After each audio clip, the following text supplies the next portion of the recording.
Hi there. I am answering Tracy's wrap-up question and what challenges in education we haven't really discussed yet. I have a couple that I want to talk about. First and foremost, I want to talk about classroom size. We have, starting as young as kindergarten and elementary school, we have class sizes that are 25 to 30 kids a class with one teacher. That's kind of crazy when you think about it. The biggest concerns are how are those kids getting one-on-one time, especially the really little kids that are 5 starting kindergarten. Some of those kids haven't done preschool, so this is their introduction into letters and numbers and intro to reading. And how are those kids getting one-on-one time and really grasping those building blocks if they have a class full of 30 kids? And 35-year-olds is tough. I mean, 5-year-olds is tough. There have been numerous studies that have said class sizes really shouldn't exceed 17. 15 to 17 kids is a very effective classroom. Kids are learning, kids are getting one-on-one time with the teacher. They're getting the resources that they need to be successful in school. But unfortunately, we have these budget cuts where schools can't hire teachers the same way. And so instead of having, even 25, 30 with these budget cuts, they're saying, well, our maximum class size was supposed to be 30, but this year it's going to be 33 because we have to split up the kids between these 2 or 3 teachers. And that, I think, poses a huge problem and a huge disservice, especially to low-income students. If you're coming from a middle-class family or upper middle-class family, you have parents who are reinforcing a lot of these things at home.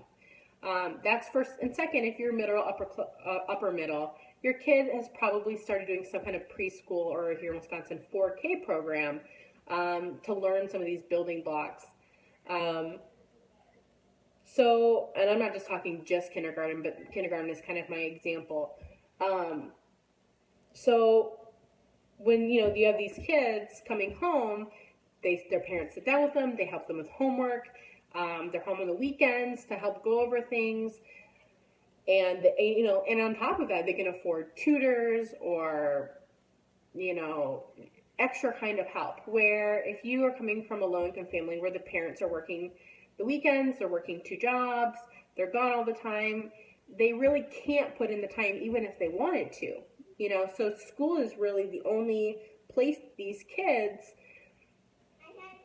have an opportunity to learn, and these teachers are overwhelmed. They're not getting the one-on-one time with the students that they need. So that's the first challenge.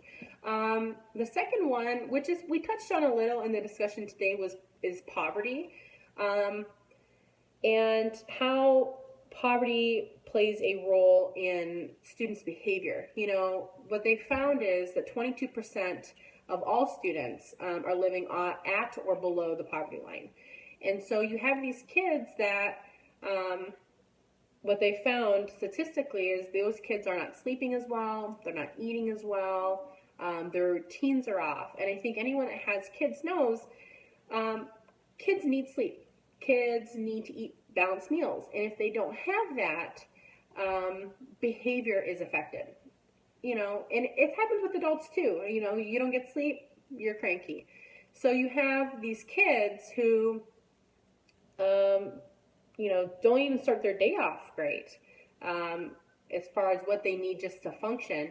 And that affects classroom behavior, it affects learning, it affects other kids' learning.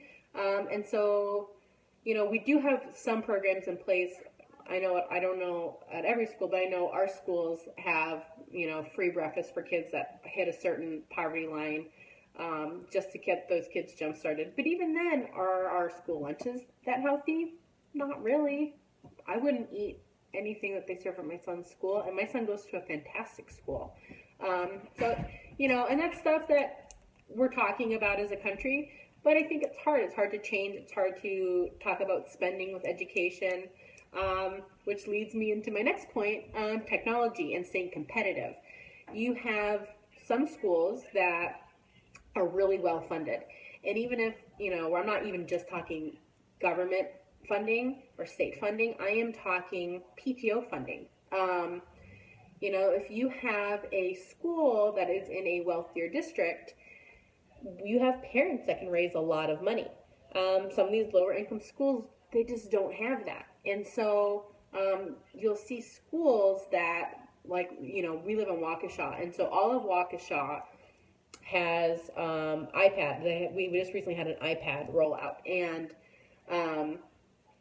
starting in first grade, your kid gets to take an iPad home, and then in kindergarten, even, and in the classroom, they have iPads available to students with learning apps that the school pays quite a bit of money for. I think we pay almost $30,000 a year for a couple of programs at my son's school, which I only know because I do PTO stuff. But it's a lot. I mean, it's a substantial amount of money. So you have the PTO, which is actually pays for these programs. Like, it doesn't matter what the program names are, but how do low income schools compete with schools that have this new technology, these new programs that are really expensive when their funding is pretty low and they really can't get the extra funding? So I think that's a big one, staying competitive in technology. And that also ties into school funding, and school funding ties into everything. It ties into the class sizes, it ties into the technology, it ties into all the limited resources that students have access to. You have schools now, because of budget cuts, they don't have art programs, they don't have music programs, they don't have gym, where I think a lot of us that lived in middle class America, it wasn't even a question that we had those things, and what value do those things bring to our students. So those are my thoughts. Excited to hear feedback. Thank you.